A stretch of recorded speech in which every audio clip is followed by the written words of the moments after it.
भाई, इसमें कोई शक संदेह नहीं है। चारण कवि जी भूमिका के अंदर भाव दे तुमन तनी दाल खाके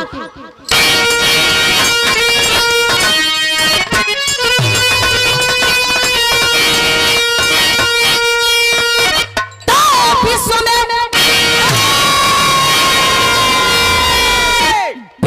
में कोई हिमालय ऊंचा नहीं,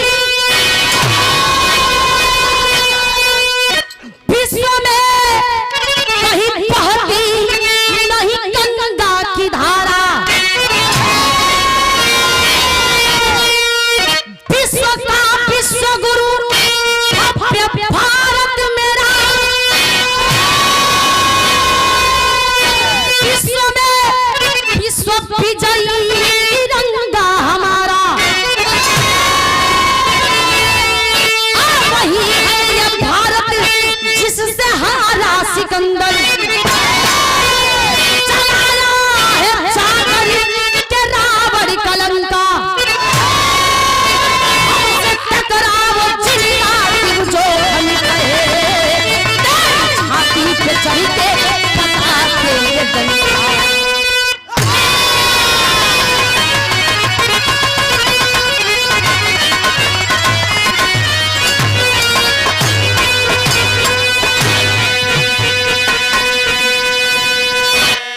विश्व में कोई हिमालय ऊंचा नहीं,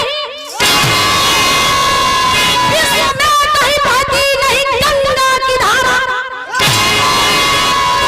विश्व का विश्व गुरु भव्य भारत मेरा, विश्व में विश्व विजयी तिरंगा हमारा।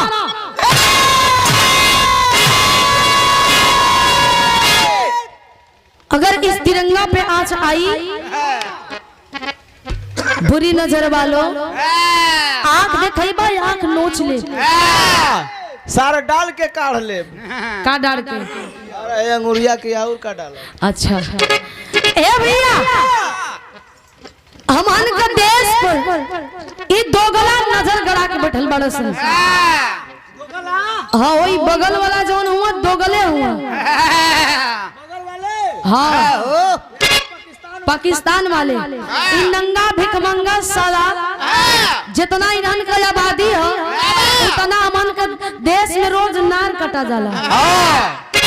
उतना फौजी है सारे मुंह तो दिए तो कुल बह जाए। अगर रोक देहल जाए पानी तो पियला के तो छोड़ा, जिंदगी बितावे के परी सुखल है। उतना तो जोगी जी के सारे घुमत तड़न सा।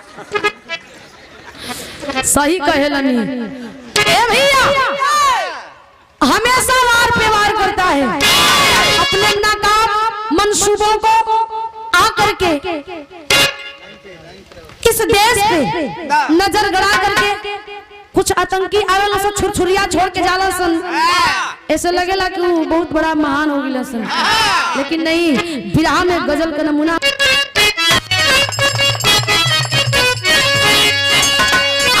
प्यार जब जब हुआ यहाँ सच्चा, प्यार जब जब हुआ यहाँ सच्चा,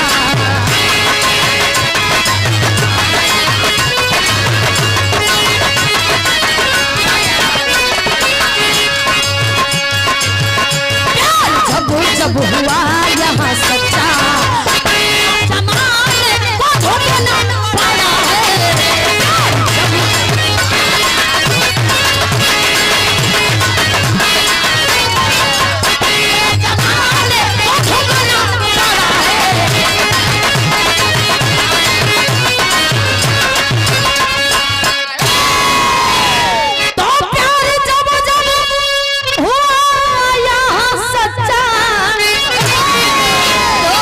जमाने को धोखा पड़ा है, आज आया है जब जब वतन पे, आज आया है जब जब वतन पे, फिर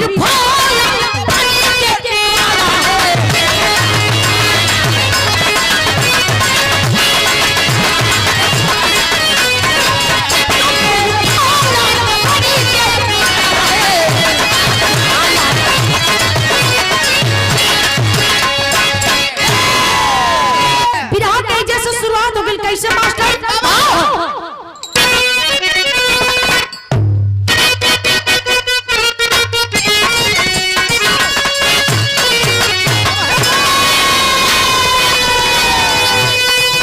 दुनिया में सबसे ऊंचा लिसान है भारत, स्वर्णिम और सागरवित महान है भारत। इसी भारत से लगे अलग 15 देश हुआ,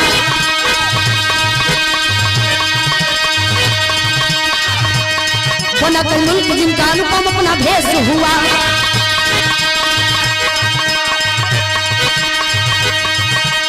बट गया देश तो इससे है मुझको गम नहीं, झुका के मुझको ऐसा किसी में दम नहीं।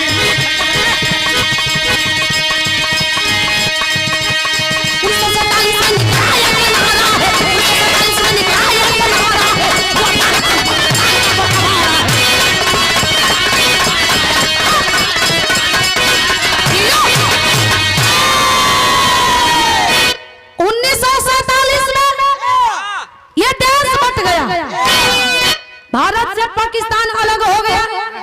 ये पाकिस्तान भी कभी अपने देश का हिस्सा हुआ करता था, यूं ही नहीं। इस अखंड भारत से इस अखंड भारत से भैया 15 देश अलग अलग बट गए। साथियों भैया आवाज ना आवे, साथियों इस देश को लूटने के लिए सोना के चिड़िया के लूटे खातिर के तमाम लोग अइलन। आर्य अइलन, डच अइलन, फ्रेंच अइलन, पुर्तगाली अइलन, अंग्रेज अइलन, तमाम अइलन। जेकर जैसे बनल वैसे लूटल और लेके गई। इस देश से Iran, Cambodia, Vietnam, Malaysia, Indonesia, Singapore जैसे देश बट गए। पाकिस्तान भी बट गया, तिब्बत म्यांमार भी बट गया। लेकिन इसका गम नहीं है मुझे, बट गया बट जाए। लेकिन ए भैया गौर करिए, आखिरकार होत का इस पाकिस्तान वाला करत का हो षड्यंत्र राजनीति। हर देखल जाए तो हर क्षेत्र में पग पग पर राजनीति भरल बा। हाजी राजनीति करत हो कैसे करत?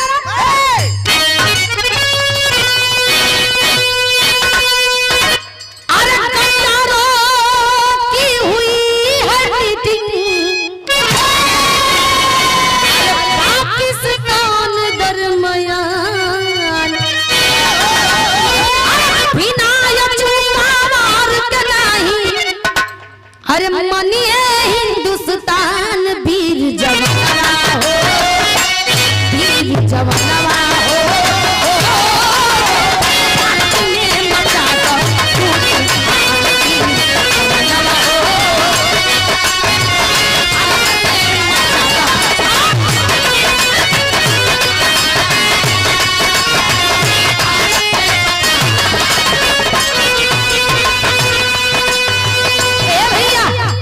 पाकिस्तानियन का मंसूबा हो कि देश में भारत में कैसा हो घुस के आतंक मचा दो, ये भारत रहे ना उजड़ जाए। लेकिन हम कहते कब तक मुद्दा बनाओगे कश्मीर को, कब तक मुद्दा बना करके कश्मीर को लड़ोगे? लेकिन कह रहा है कि इमरान खान जी से हमारी बात होती है।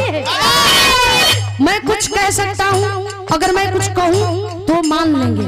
क्या कहलस?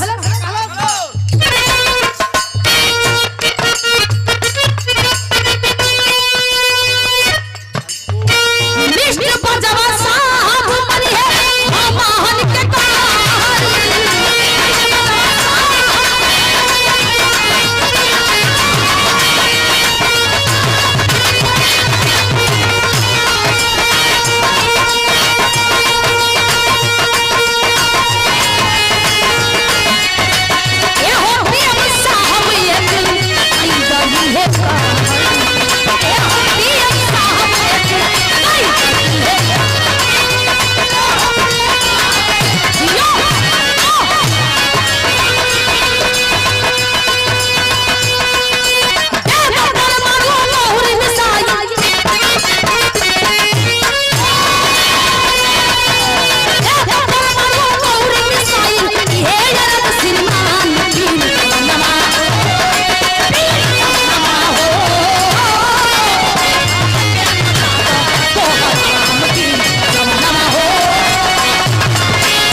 आतंकियों का कह रहा है कि मिस्ट बाजवा साहब से कहब ऊना मनी है प्रधानमंत्री से कहब कैसे हूँ करके ये देश के बर्बादी हो बर्बाद होखत बर्बादी के कगार पर हम देखल चाहत बानी। ये भारत देश के अखंड भारत कैसे है, देश में सुख शांति कैसे है। कहल जाला कि अपने के तनो दुख थोपाई रहे, दूसरा के सुख देख के जरूर परेशान हो जाए आदमी। ऐसा कोई आदमी बनो केवल जी अपने दुख में भले गोताल होन वो से फर्क ना पड़ता, दुख काल कट जाई, लेकिन फलनवा कैसे नीमन पहिरा था, रोज सेंट मारा था, रोज गाड़ी में बैठ के जाता, कहियो मिली तो अगर कुर्ता फाड़ देती ना तक कीचड़ उछाल देती। मनसूबा बनल बा ऐसा ही, यानी कि कुछ चाल बा, लेकिन दौड़ करिया निशाना बनावत हो सन के तनी ध्यान से सुनब सभी का। हो नष्ट करब हम दिल्ली बंगलोर के, हो नष्ट करब हम दिल्ली बंगलोर के,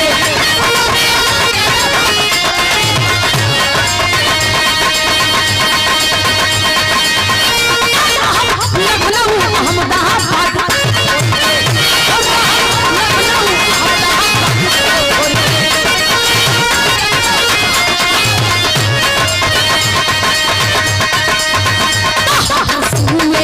दुश्मन हिंदुस्तान दुश्मन हिंदुस्तान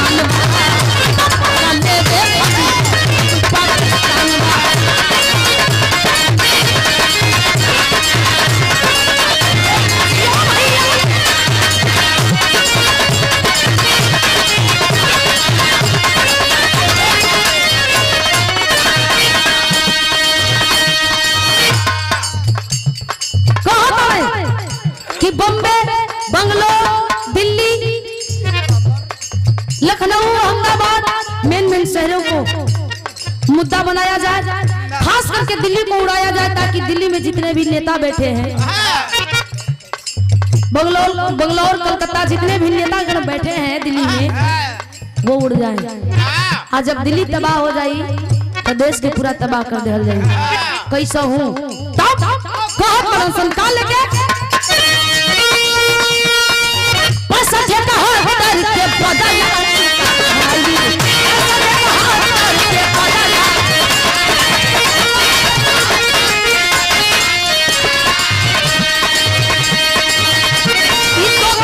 मनसूबा सारी दुनिया में बलशाली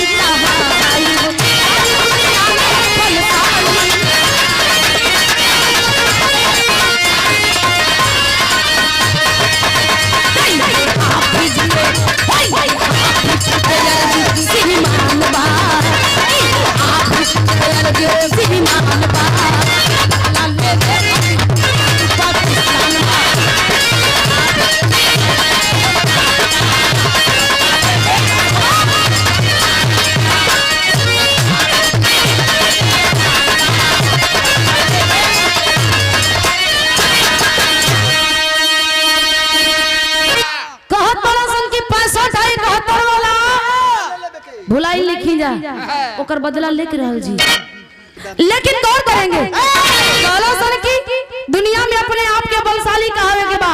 कैसे लोग कहेला कि पाकिस्तान छोटा देश है, लेकिन ना छोटा लोग कहेला कि साबित करके रहल जी कि मन का छोट ना आई जा। अच्छा तब पागल के पागल कहब तो पागल अपना के माने के कबो तैयार ना हो कबे नहीं करी। यही से कहे नाम बा हमारे देश के जवान ललकार करके कह रहे हैं,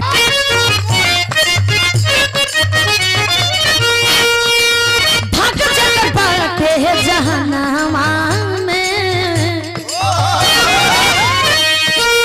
उड़ी जाइबा हमरो तूफानामा में।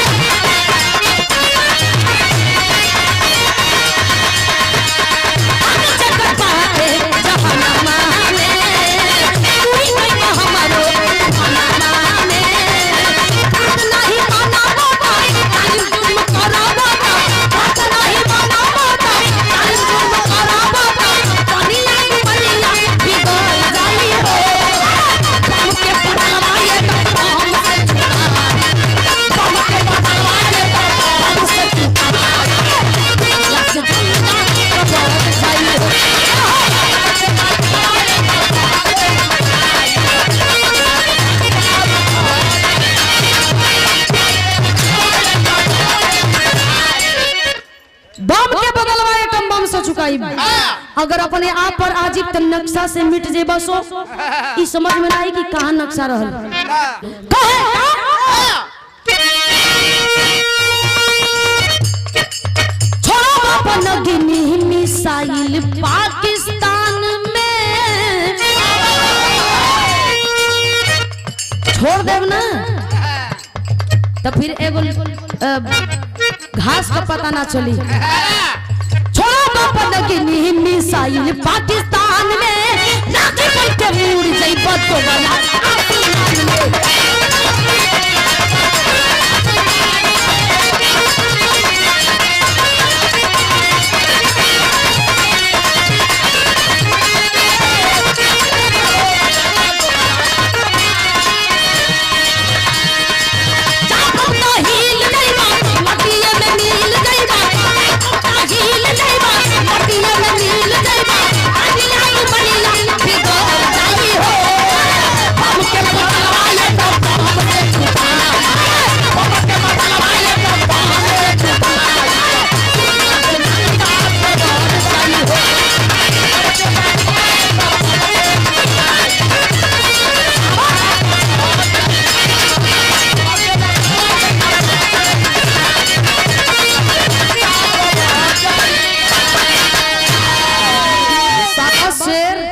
हम जानो थी जोर काहे फाटत हो काहे दिल्ली वाला पानी का असर बा बीच में दिल्ली यहाँ के गई रहनी है ए भैया कलम के अगर एगो छोड़ दे तो जवन डूबिया जामेला ना ओकर राख या पतई के पता ना चली केवने भरम में बतियावत हो सब अपन पप्पा जनाई करे करे सारे हमन के पानी छोड़ी ला तो दुल्हन के खाइल से लेके नहाई तक सार धोवहू के मिलेला आहो इहो बात सही कहत अगर छोड़ दे बांध दे हल जाई तब धोला धोला के नदारत हो जीबो ढेला से काम चलावे के पड़ जाई हां नहीं बिना तोहनी के ईमान नहीं बिना फुटल रह जाई ना कब का तू नानी के तना गुमान तब भइल का आँखी में किरकिरी बन के गड़ता कैसे अपन रही कहीं न कहीं विस्फोटक होई आ विस्फोट होई तो कुछ बढ़ियार होई ना तो कैसे पता चलेला अपने लोगन में कमी हो ना तो कैसे पता चलेला कि वो तना गाड़ी बुलेट प्रूफ होई और एगो गाड़ी बिना बुलेट प्रूफ बिया वही पर काहे तन की हमला होला और ही पुलिस पर काहे ना हो जाला लेकिन कहनाम है क्या तो भारतीय फौजियन के धई के अपन कान कैला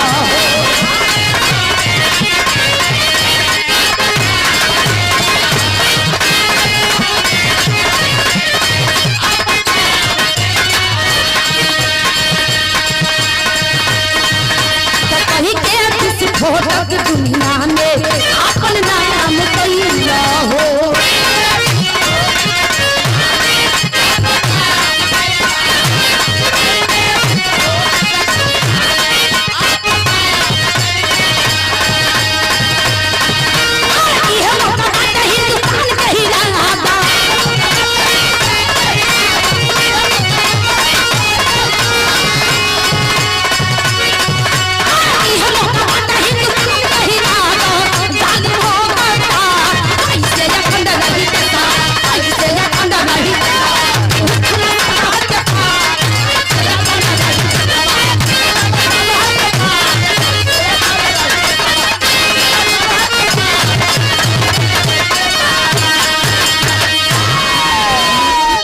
कहत बड़ा सन की चाहे जैसे मनी है का सब ईमानदारे भरल हो कोनो तो कोनो वैसन होई ले लही बिक जाई मुंह बंद कर ले और जब मुंह बंद कर ले खरीदा जाई तो आराम से बॉर्डर क्रॉस कर जीबा बॉर्डर क्रॉस कर जीबा एकरा बात तो जौन ना देखे के वो देखे के पड़ी ए भैया मनसूबा बना लेला सन की दो चार गो सिपाही जवन बेचात हो से खरीदात हो से खरीद ले चाहे जैसे लेकिन भारत की सीमा में प्रवेश हो जाए कि चाहिए रातों रात ए बाबू लेकिन होत का बा दुई जवान दुई जवान अरुण और चंदन बाड़न कहाँ के कहाँ के? यूपी में इटावा जिला जहाँ अरे वाह! माननीय नेताजी मुलायम सिंह यादव जी उस समय में रक्षा मंत्री थे। यूपी में इटावा जिला जहाँ है करुण कांड मैनपुरी का चंदन रघुनंदन का बेटा वो सुगंध था कस्तूरी का। मीना देवी विधवा माता, मीना देवी विधवा माता वो लाल को अपने पाली थी।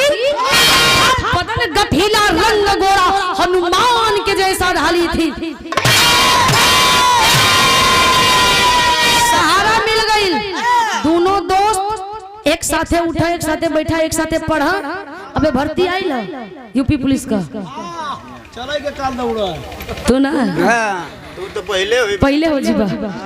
ये ए भैया, एक के साथ उठा बैठा चंदन और अरुण एक के साथ दौड़ा मोररिया में जाए नहर पर दौड़ लगावो। और जब दौड़ लगावत रियाज पारी मार के एकदम टाइट हो गेल। खुला भर्ती आई, भर्ती हो गेल। उस समय सरकार रहल माननीय नेताजी का खुला भर्ती रहल, परीक्षा आई, फलाना ढिमकाना देवे के पड़े रहल। देखा लोग की देह से तंदुरुस्त बा तैयार जो आओ हो जाते रहे सिलेक्शन। ए भैया, दोनों दोस्त जब हो गए तब सौगंध खाते हैं, कसम खा रहे हैं वर्दी का, इस मिट्टी का। कैसे है सौगंध तिरंगा की माता, है सौगंध तिरंगा की माता, मैं कसम मातृभूमि की खाता हूँ। नहीं कि गरिमा जाने देंगे हम, सरहद ऊपर जाता हूँ।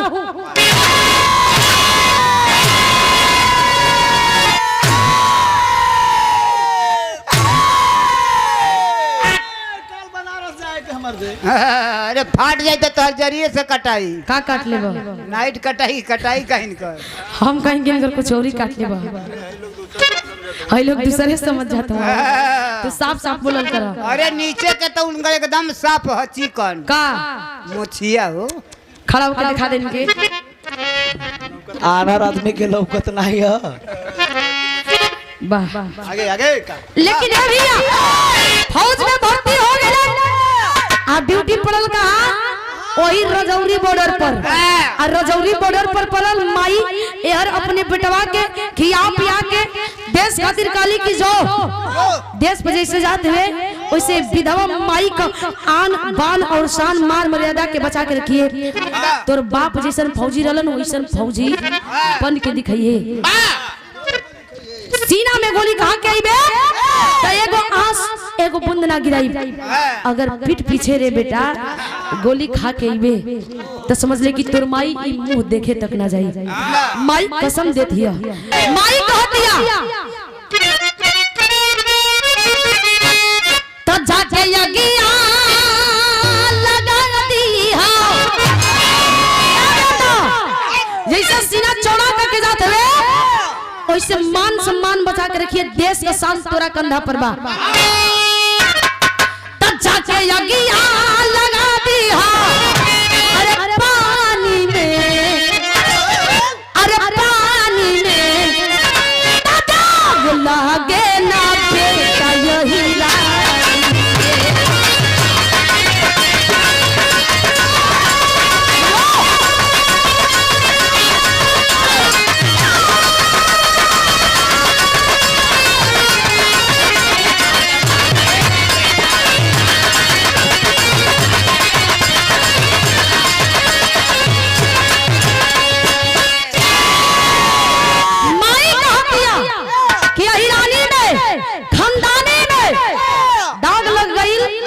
हम समझब कि हम तोर माई नहीं खी आ तू हमार बेटा नहीं खे। माई बेटा का रिश्ता खत्म हो जाए। लेकिन एक बात और सुन ली है का दोनों बेटवन के समझावत है। कैसे समझावत? अरे गोली के बदलावा, अरे गोली के बदलावा तू ली है दोनों टैंक से।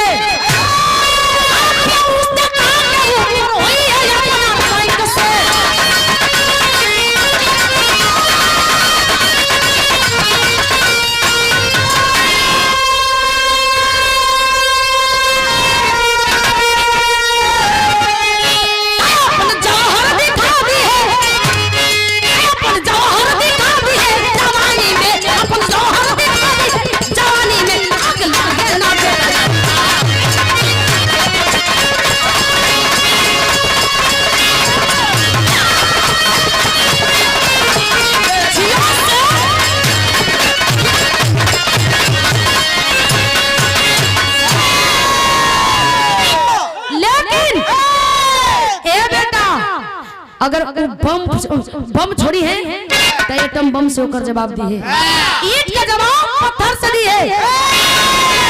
माई समझावत हिया बेटवा सानो शौकत से वर्दी कस के माथ पर टीका लगा के आज चल दिले ह आ बॉर्डर पर जाके ड्यूटी में लग गई ह। आ ड्यूटी में जब लगल ह तब घड़ी में 3 बजावत ह।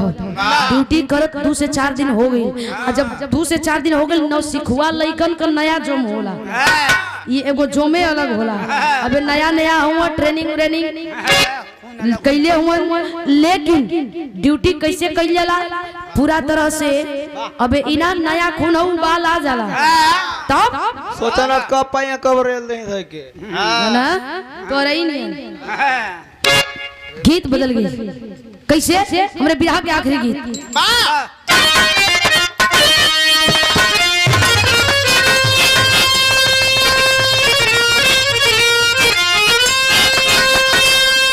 पंकज जी गवैया गावत है, सब गावत है, हमहू गावत है। जब सब ला आई तो हम काहे छोड़बो, के छोड़ो केवल जिस बीच में बिछवैया है रुआ ये नहुआ से जाए वो नहुआ से दोनों ओर से यहाँ को हुआ कहे बा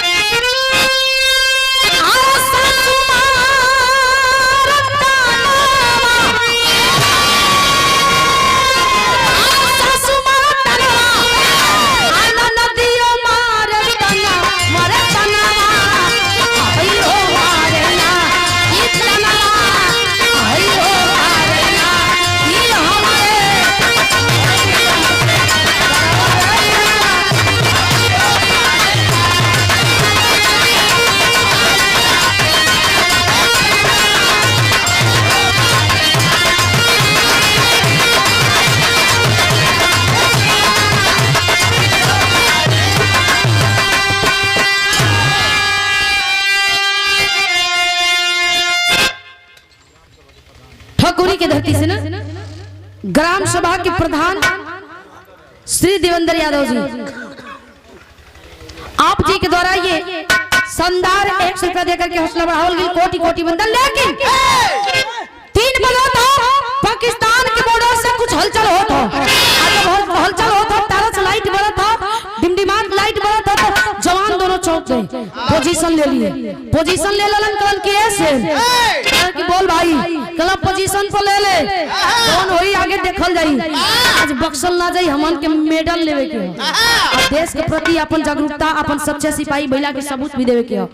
सच्चे सिपाही भइला के नाते ये मन के ड्यूटी है या परीक्षा देखत हुआ लोग।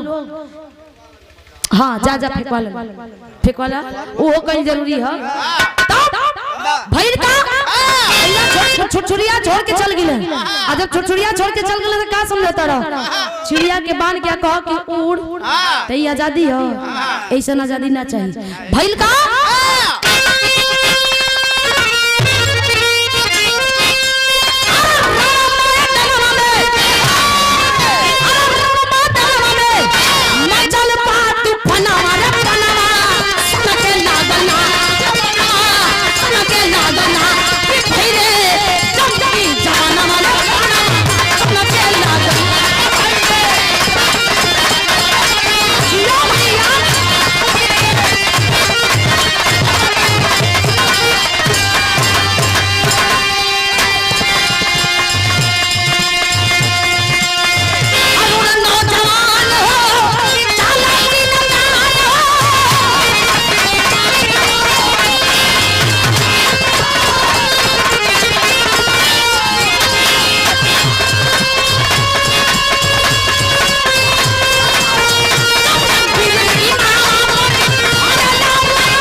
आ क्रॉस लाइन तार के काटल चाहत हवन, आवाज आवत खच खच, तब तक से फिर असलहा कस करके तैयार हो गया। और जब तैयार हो गया तब तक तक तक तक तक तक गोली दाग दहलन।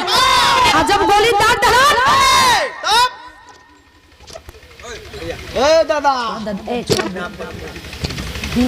चुपचाप। दीना प्रमुख जी के द्वारा ये शानदार 500 रुपया देकर के हौसला बढ़ावल गई। कोटि कोटि बंदन आशीर्वाद के चाहबा।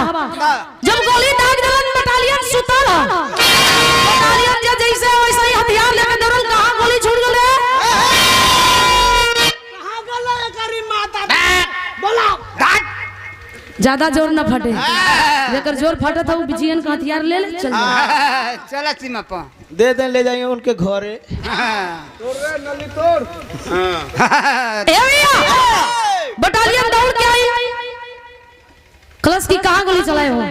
कलश की सुना हिसाब बाद में लिया, हिसाब बाद में दे दल जाई। हमन के बॉर्डर क्रॉस कर चाहत रहसन, दाग डाली गोली। फिर थपथपा के बटालियन के कैप्टन कलन की जियो से आदेश का पालन जब तक से करता तब तक से तो ये लोग बहुत कुछ कर जाता। वाह, ऐसे ही जवान सिपाहियों का जरूरत है इस देश में, इस बॉर्डर पे। तब अब गर्व से सीना चौड़ा हो गए, ले जाके बियाने सम्मानित समारोह रखल गई। सम्मान के लिए मेडल देहल गई। माई बाबू के फोन के माई बाबू सुनल बतिया खुश भइले। बा बेटा बा, इधर चप्पले रहो, चप्पले रहो। विराग सलीम भाव लग गई। चप्पले चप्पले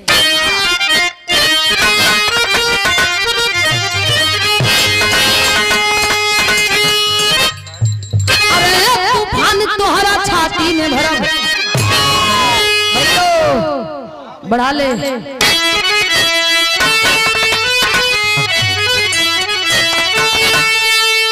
अरे तूफान तोहरा छाती में भरब, भैया तूफान तोहरा छाती में भरब।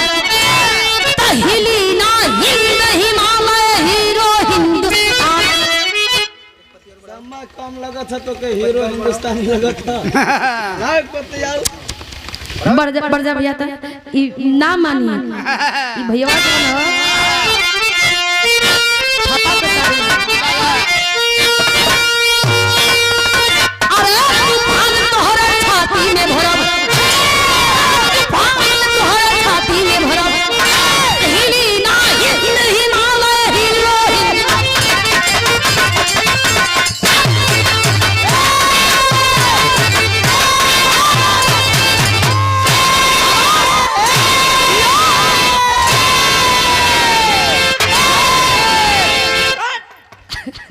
अब रहे दा। अब मरबा ना तो कलटनिया खाजी बौरिया बड़ा कर वो छोट मनाओ छे। ए भैया शेर हुआ कि हम जानत ही कई दिन से छूट गल हमन तब सोचत हुआ कि मार के पूरा करे। इतना तो कबो मारिला बच्ची। बेचारा के का करबा आदत हो गेल। थप्पा के साड़ू हम। हां तो तू पुए चा में पिटबो करबाई मार कौन। जीवन में हुए लिखले बा मोटकी कलम से। ले चला तनी अपने घरे हमके एक दिन। ऊ काहे खटी अब दस्खत करे बदे पगला गेला देखा। चुप रहा। ए भैया हिली ना हिंद हिमालय हीरो हिंदुस्तान। अरे सारे हीरो ऐसा कैसे दिख जाई तब कहां गले देने तब भइल का चोरिया के भाव।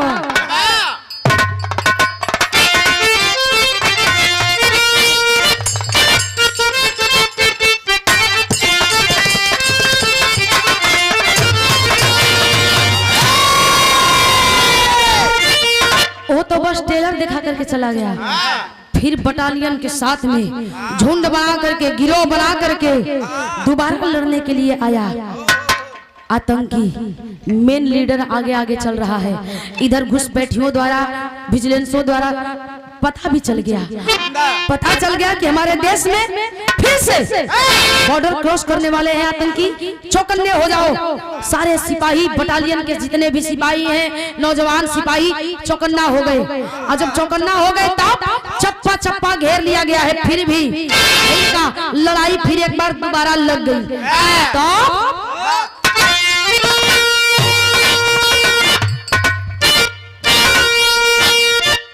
भर गई बम बारूद से जंगल,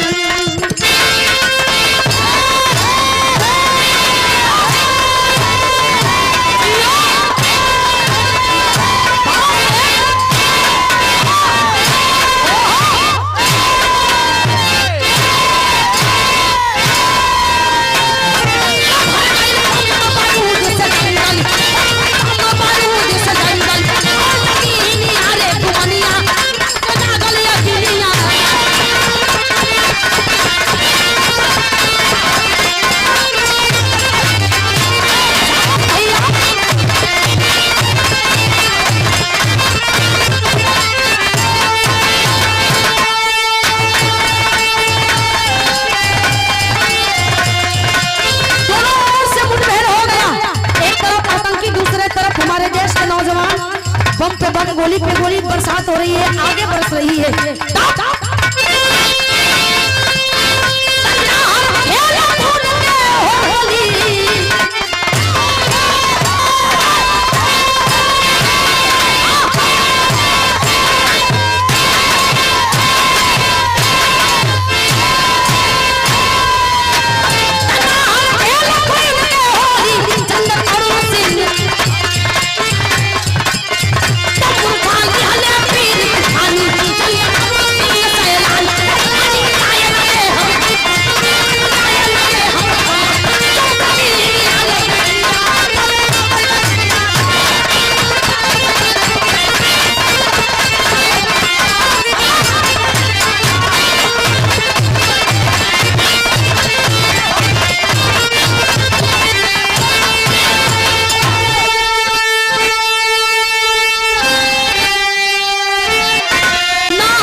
दनादन गोली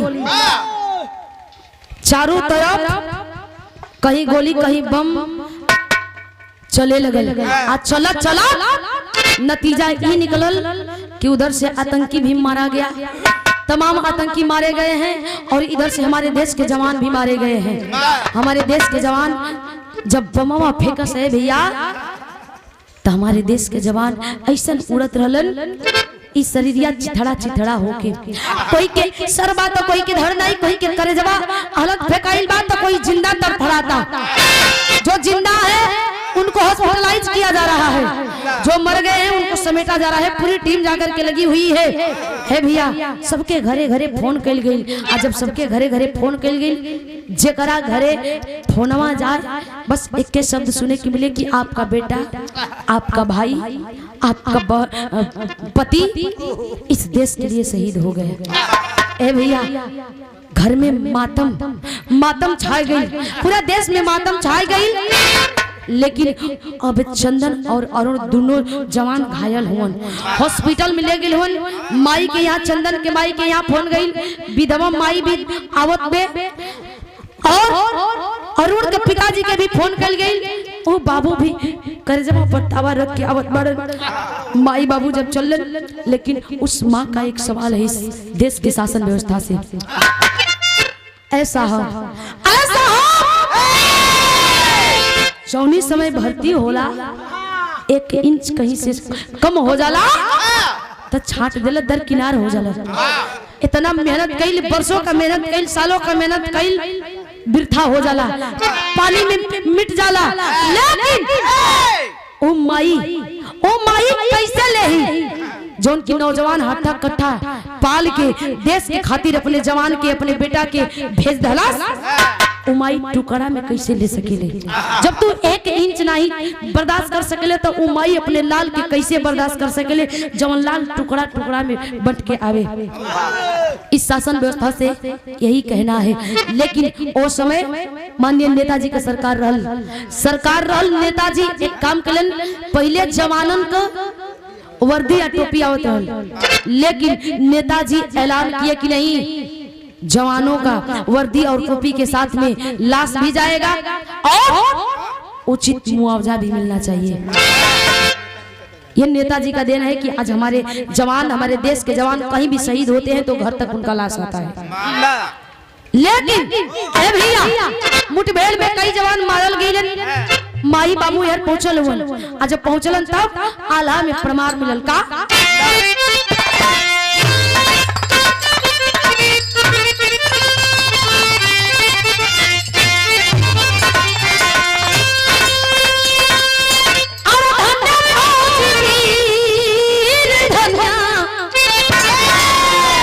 अरे जननी के गोदिया, अरे जकर गोदिया में जन्म ऐसा न हो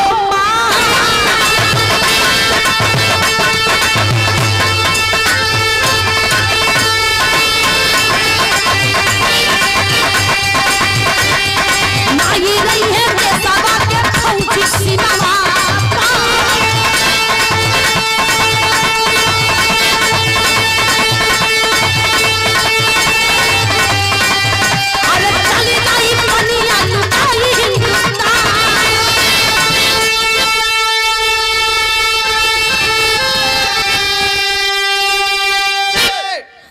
फौजी वीर धन्य जननी के गोदिया, देश के खातिर जी अपने बेटवा, अपने पति, अपने भाई के, अपने लाल के सौंप देला, वो देश खातिर के कुर्बान देला, देश खातिर के बलिदान देला।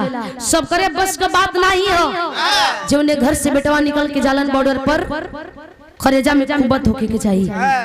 लेकिन कुछ लोग लगे हुए हैं अपना अपना राजनीतिक रोटियां सेकने में, जवानों के लाश पर रोटियां सेकी जा रही है। उस समय ऐलान कैलन कि 1 सर के बदला 10 सर लाई, बहुत बड़ा बड़ा ऐलान भाई का भाई धैल के धैल रह गई। चुनाव आई तो गैस सिलेंडर सस्ता हो जाए, कहाँ गई उरानी जो सिलेंडर लेके धरना पर बैठ जाते रहे। घबरा मत, दिल्ली में फिर कोरोना आ गल आवे दा जब सरकार बने के वही, जब चुनाव आई तो कोरोना आई, लॉकडाउन लगी, गैस सिलेंडर सस्ता हो जी। पहले आदत धरावत हुआ, समझे वाली बात है, फ्री के खाने का फिर तो खून चिसिया वो कहले रहल फिल्म में का रहल शक्ति कपूर अमरीश पुरी के एगो पिक्चर रहल, ओकरा में बड़ा वायरल भई रहल टॉप डायलॉग हो, सरकार आप कहो तो सबका अंगूठा का दस्तखत ले लूं, लेकिन कहले कि नहीं, पहले इन सबको हराम का खाने का आदत डालने दो। जानी ए भैया हराम की खाने की आदत डालो। ए भैया जो कुछ भी होके वह बतिया जोन तू कला, लेकिन पहले परकावत हुआ, पहले परकावत हुआ, अंग्रेजवा पहले लूटला सा, आजो लूटत हुआ सा। सोच लो पहले आके लूटला सन, अब ओइजा से वाईफाई आ इंटरनेट भेज के लूटत हुआ सन। एक संवरका वो खतरनाक हो, तो दो गले हम कुछ बोल नहीं। ए भैया पहले जमाना में आके तोरे घरे से लूट के ले गेला सो, आज जो है सब बैठल बैठल लूटत हो सा। एक जने एक मोबाइल से चाहे 10 गो मोबाइल से 10 गो आईडी खोले हुए, 5 गो आईडी खोले हुआ। आज तक पर कोले वो से जब लेवे लगी से एक गो आईडिया पर ना जोड़ के 5-5 रुपया 2 रुपया, तो जनता 140 करोड़ सोचला लगे लोग बाहर आज वो लड़का से लोग हुआ लड़की का आईडी बना के मैसेज करते हुआ hello hi I love you ना होई ना, समझ में आ जी।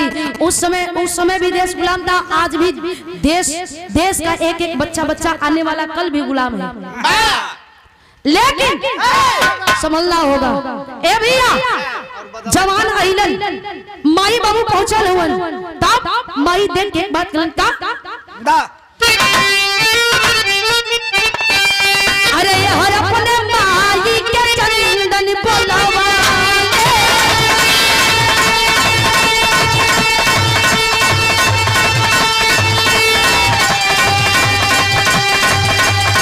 माई हो रहनी तने जिनके में हाथा,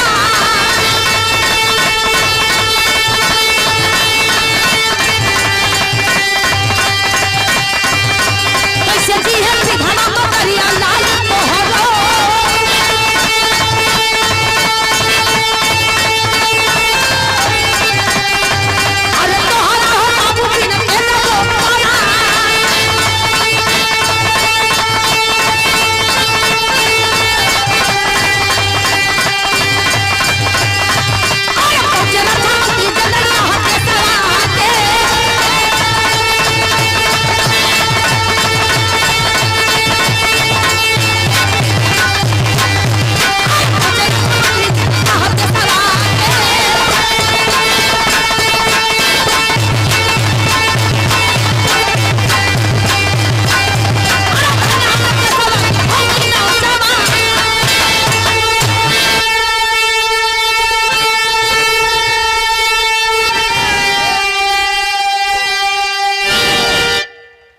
जवान कहता है कि मेरी माँ से एक बार बात करा दीजिए, एक बार मुलाकात करा दीजिए।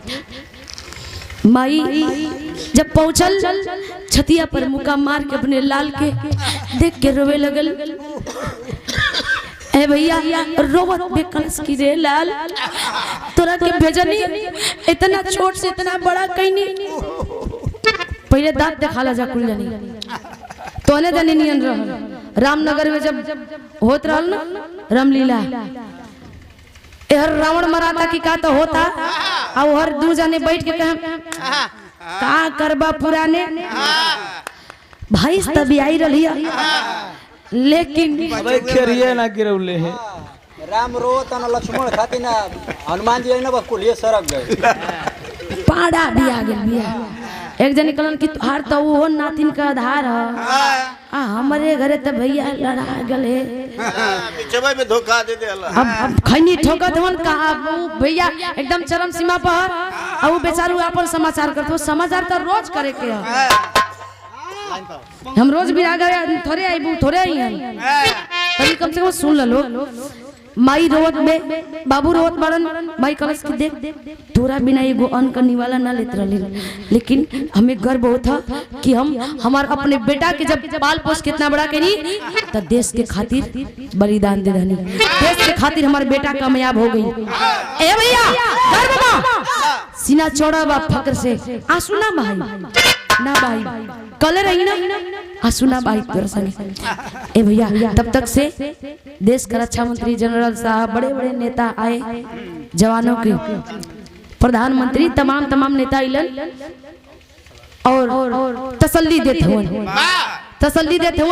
कहते कि बख्शा नहीं जाएगा, सारे को दिन दहाड़े मारा जाएगा।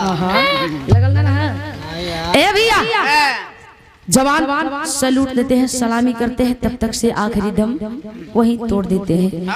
देश के लिए बलि चढ़ गए हमारे देश के नौजवान, लेकिन बाबू माई रोवत होन, लेकिन के करे सोहिला ना होला हो, क्यों ने बाप मतारी के सोहिला ना होला कि हमर बेटवा हमर बिटिया इतना छोट से इतना बड़ा कहीं ता एक दिन बियाह करके दुल्हन उतारब, अपने बिटिया के बियाह करके ससुराल भेजब।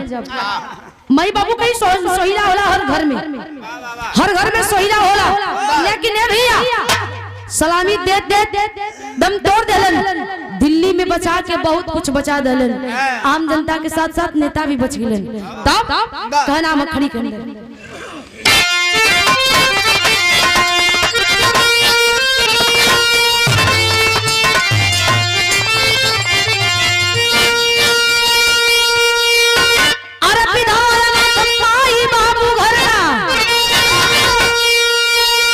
बढ़ जा भैया, मन ना लगत है।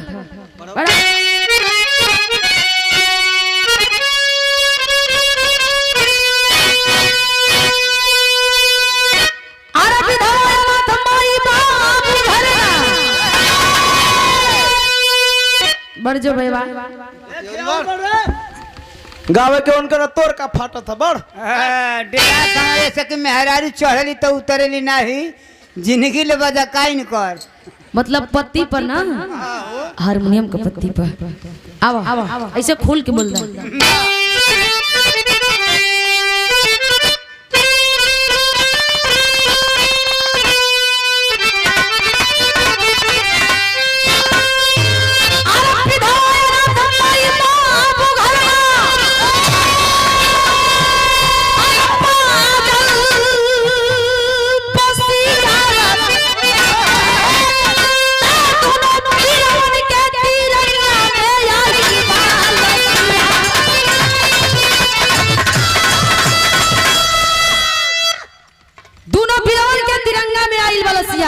कभी जो बड़ी बढ़िया यह शब्द का प्रयोग करते हैं, कैसे?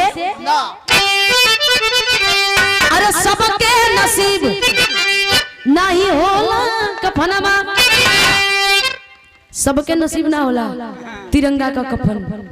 सबके तो कफन मिलबे करेला, सबके कफन दे के भेजल जाला काजी, लेकिन तिरंगा का कफन जे पूर्व जन्म में कोनो बढ़िया पुण्य कैले रहेला वही के तिरंगा का कफन नसीब होला। सबके नसीब नहीं तिरंगा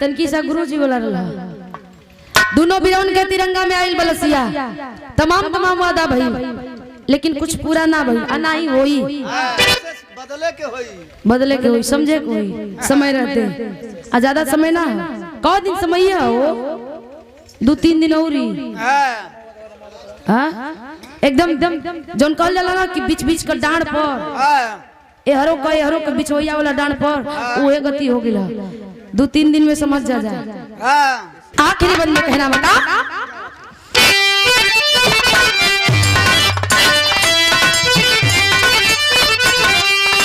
गुरु बिहारी पद्दू छे बस सुख नंदन अनमोल